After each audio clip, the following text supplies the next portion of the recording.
Hello everyone, my name is Blue Ribbon 666. I've managed to briefly escape the Rainbow Factory to tell you guys about my experience with having the Rona, COVID-19. Before I begin this video, I would just like to clarify that all of this happened back in June, and I'm currently doing just fine. Okay, define fine.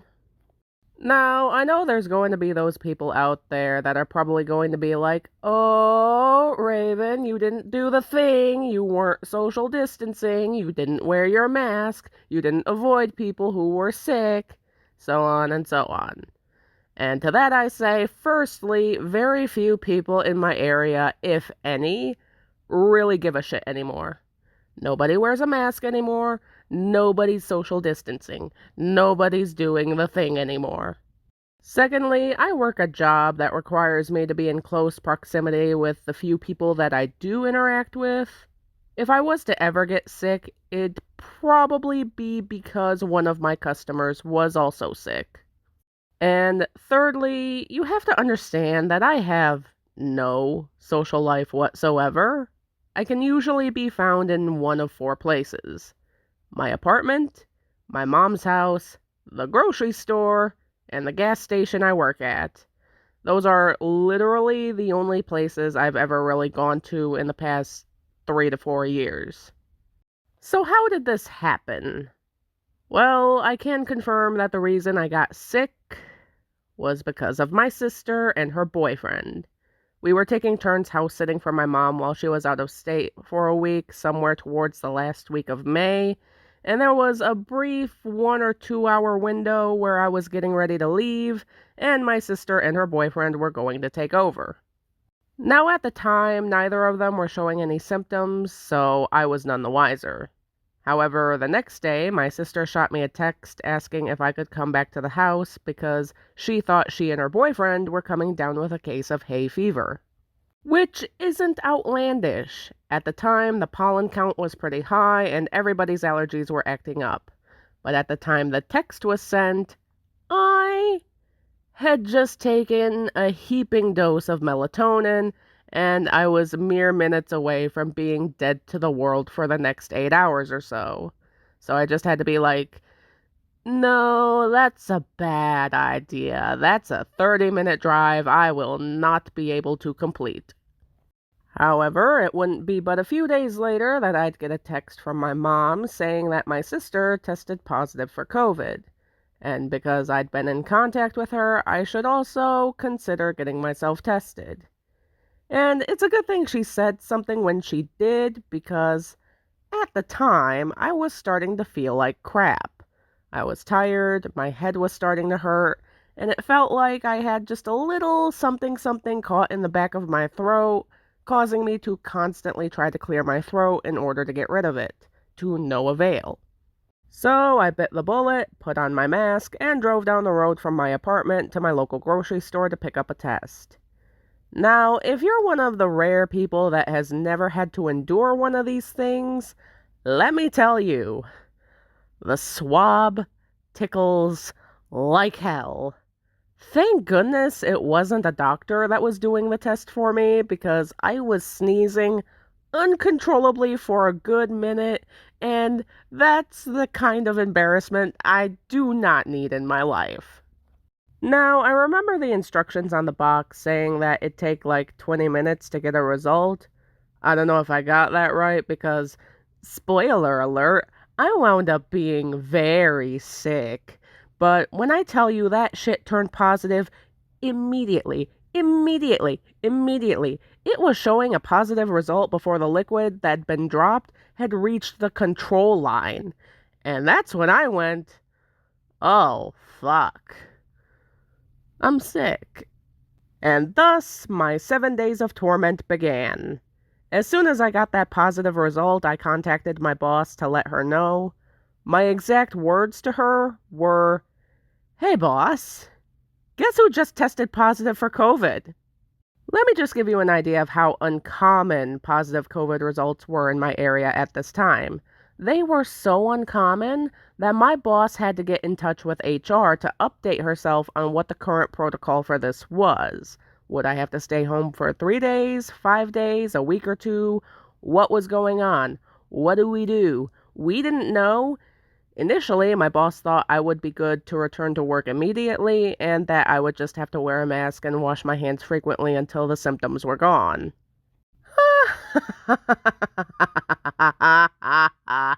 You funny. You a funny gal, boss lady. Yeah, no, there was no way that was happening. There was no way that was going to happen. Because if it had, I would have been the least productive employee on the face of the earth. More on that later. Fortunately for me, though, HR told my boss that I had to quarantine for at least 5 days, but a full week was more preferred to ensure that I had plenty of time to rest and give the symptoms time to either clear up, kill me, or send me to the hospital, whichever came first. And so I made myself comfortable, updated my mom about the situation, and braced myself for the nastiest week of my life.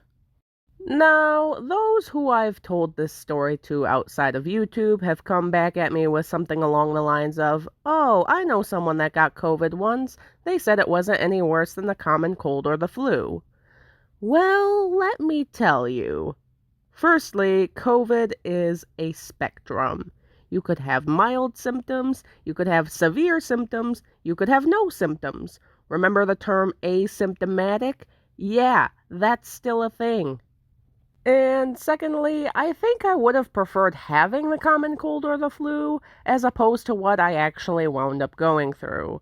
The first couple of days were bearable. I mean, my head hurt and my throat was scratchy, and I didn't really have a lot of energy, but I was still able to relax and sleep and just kind of hang out while I dealt with being sick.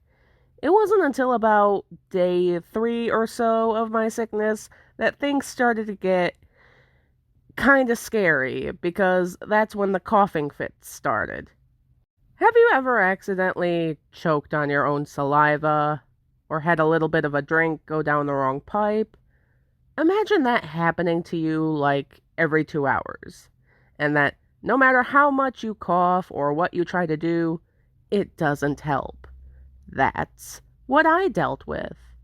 At least I can sleep with a cold, albeit with a whole lot of congestion.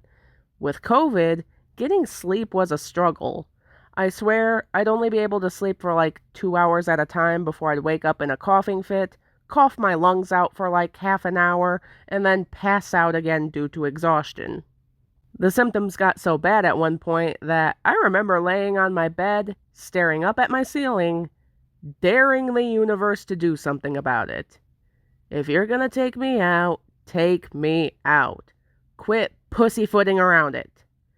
I'd basically accepted the possibility of death at that point.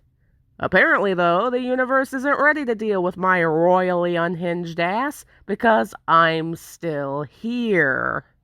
Now, allow me to share a pretty funny story that happened right around this time. One of the things that wound up bringing me a lot of comfort while I was sick was my obsession with Welcome Home and its various AUs. I couldn't make any Welcome Home character scenario videos because I was so sick, so I mainly just indulged in other people's voice requests and let myself be a simp.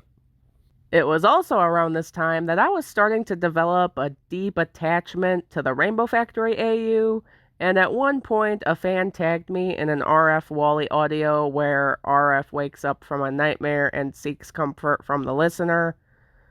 Now, allow me to provide some context as to what kind of state I was in when I got this tag. I was sick with COVID, dealing with a fever of 101.7, and I had just woken up.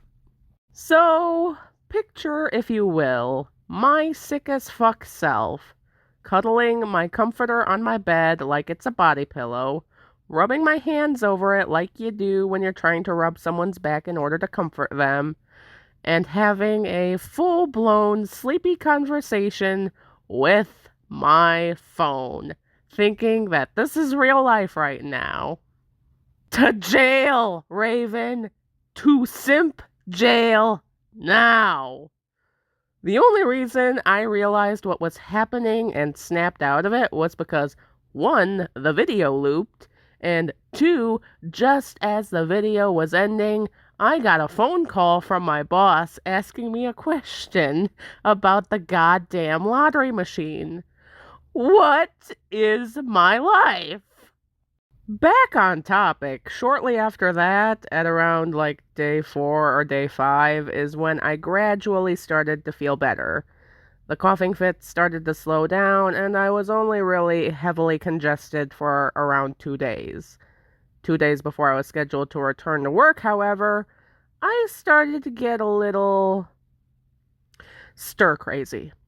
Do you guys remember at the height of the pandemic where people were criticizing each other for not wanting to quarantine or stay in lockdown? People were saying things like, "How hard is it to stay inside for 2 weeks? I don't understand." Well, let me tell ya, the only reason I was able to remain sane throughout 2020 to 2023 was because throughout most of it, I was an essential worker. While everyone was on lockdown, I was out there cleaning up the schools in my district. Nothing about my life or my daily routine had really changed. I woke up, I went to work, and then I went home. After contracting COVID, however, 5 days is what it took for me to start going, okay, I need to do something. I need to get out of this apartment. Don't get me wrong, I'm an introvert, and I haven't had anything that could be considered a social life since like 2018, but I at least like to go to a cafe, but I couldn't do that because I was in quarantine. And I think that's why I wound up breaking down and started doing RF Wally voice requests, because I needed something to take up my time. What I'm trying to say is, I get it now. And I'm sorry if I was ever rude to anybody that was in the same boat as I wound up being in. Good thing I wasn't quarantined for 2 weeks, because we probably would have become bad end RF for real, for real. I would have lost my mind. Anyways, that'll be all for this video, you guys. Thank you for watching. Fun fact, these 5 RF TikToks were made while I still had COVID, or while I was still recovering from having COVID.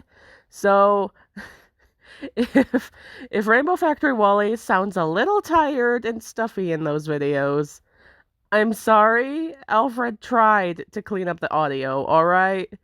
Also, props to my mom and my manager. They were the ones checking in on me every day to make sure I didn't die and I was doing alright. I do not remember any of the phone calls, like, at all. All I know is that they called me to check in, and I did answer the phone, but I don't remember what I might have said other than that one phone call about the lottery machine. Anyways, let me know what you thought about this video down in the comment section below. My name is BlueRaven666, and I'll see you in the next video. Bye-bye!